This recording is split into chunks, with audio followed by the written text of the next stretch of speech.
तो ये है एक गीगाबाइट का 81 सीरीज़ का मदरबोर्ड है, छोटा वाला जो 81 आता है।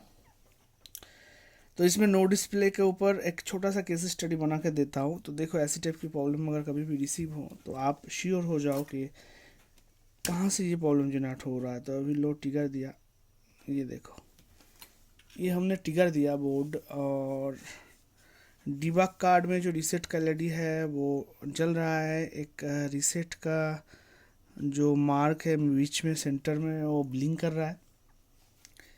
कोड का कुछ मतलब चेंजेस, मतलब कोड कुछ नहीं बन रहा है, ठीक है। तो अभी इसमें सीपीयू ज़्यादा से ज़्यादा मतलब क्या है, कुछ भी हीट नहीं है, सीपीयू का कोई भी हीटिंग नहीं है, एकदम बिल्कुल सीपीयू जो है एकदम ठंडा है।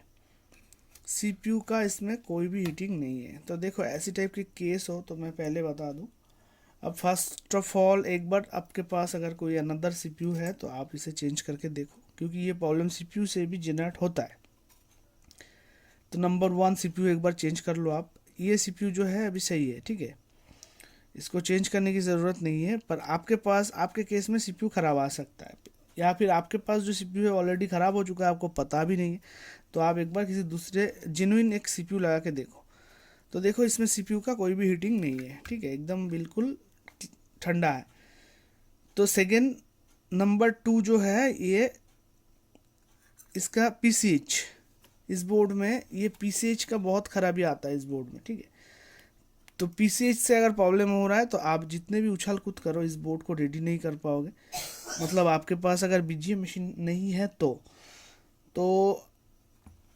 नंबर वन जो है सीपीयू, नंबर टू है पीसीएच। ये दो वजह से अगर प्रॉब्लम आ रहा है तो सीपीयू से तो आप ठीक कर लोगे और पीसीएच से आप ठीक नहीं कर पाओगे, मतलब रेडी नहीं कर पाओगे।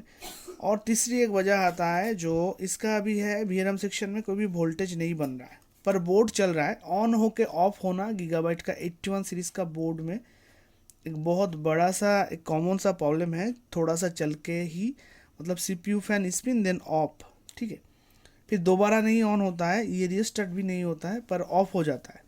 तो इस केस में हमें ज़्यादातर वीआरएम सेक्शन में शॉर्टिंग मिलता है इस 81 के मदरबोर्ड में। तो उस केस में आपका मॉसफेट या फिर कोर आईसी रिलेटेड प्रॉब्लम होता है।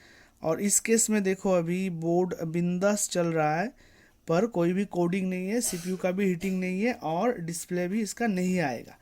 तो मैं यहाँ पर कोड जनरेट करके दिखाता हूँ और इसी सीपीयू के साथ। अभी रैम तो फिलहाल लगाया नहीं है, और रैम बिना रैम के यहाँ पर 15 या फिर 51 कोड आना चाहिए, ठीक है। और बजर हम अगर लगाएंगे तो इसमें एक बजर साउंड में बीप आना चाहिए। तो ये देखो बजर भी हमने लगा दिया, इसमें कोई भी बीप नहीं है। तो इसे सिंपली मैं ऑफ कर देता हूँ। और इस बोर्ड में देखो ये है डिबग कार्ड, रख देता हूँ। अभी मैं सारा पावर सप्लाई जो कनेक्शन है उसको कुछ भी नहीं करूँगा। तो देखो इस केस में भी कोर आईसी से ही प्रॉब्लम जनरेट होता है, अगर कोर आईसी में रस्ट डस्ट या फिर सल्फर है तो अभी देखो ये बोर्ड में अभी कोड आ जाएगा और रेडी हो जाएगा बोर्ड। और आपके केस में अगर हीट करके मतलब इसको रिफ्लो थोड़ा सा करके, ये है कोर आईसी, अगर रेडी हो जाए फिर भी दोबारा प्रॉब्लम आए तो आप इस आईसी को रिप्लेस कर दो, सॉल्व हो जाएगा, ठीक है। तो दिखाता हूँ मैं स्टेप बाय स्टेप। ये देखो ये है हमारा कोर आईसी, BWM आईसी। तो इसको हम क्या करेंगे, थोड़ा सा यहाँ पर पेस्ट डाल के थोड़ा सा रिफ्लो करेंगे, ठीक है।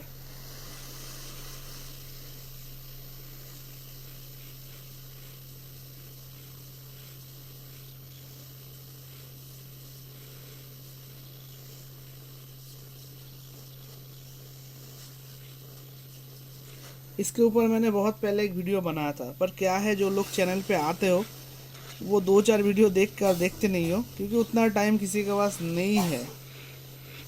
तो इसीलिए फिर से एक बना के देता हूँ, ताकि करीब 250-60 से ज़्यादा वीडियो हो गया चैनल पे। तो कोई देखेगा भी तो भी 2-3 महीना लग जाएगा। तो देखो इसमें थोड़ा सा रिफ्लो कर दिया और कुछ काम नहीं करूँगा मैं बस। और इसको थोड़ा सा ऊपर कर देता हूँ इसको,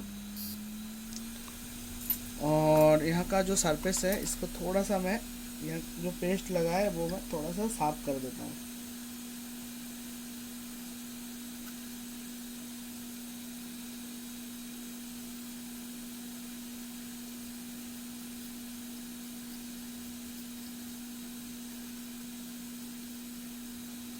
कर दिया।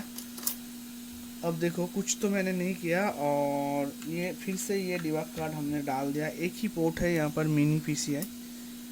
और अभी देखो फिर से पावर देता हूँ और ट्रिगर, ये देखो रैम का एरर है। हमारा जो प्रॉब्लम है वो सॉल्व हो गया। अभी यहाँ पर हम रैम डालेंगे,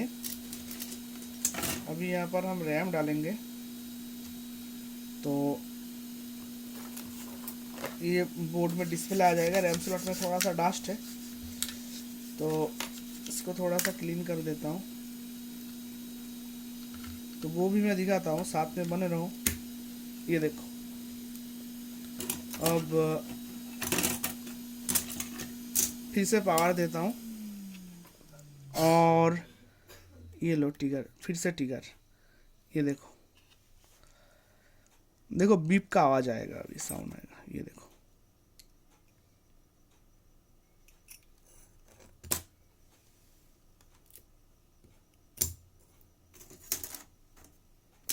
क्या हुआ? ये 78।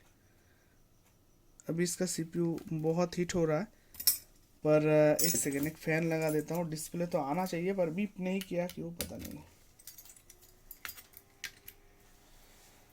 एक सेकेंड साथ में रह जाओ। USB पे एक बार मैं देख के कंफर्म हो जाता हूँ डिस्प्ले है कि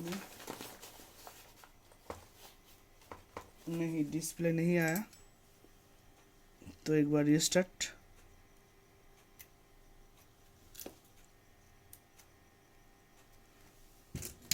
एक सेकेंड, एक बार ऑफ कर देता हूँ।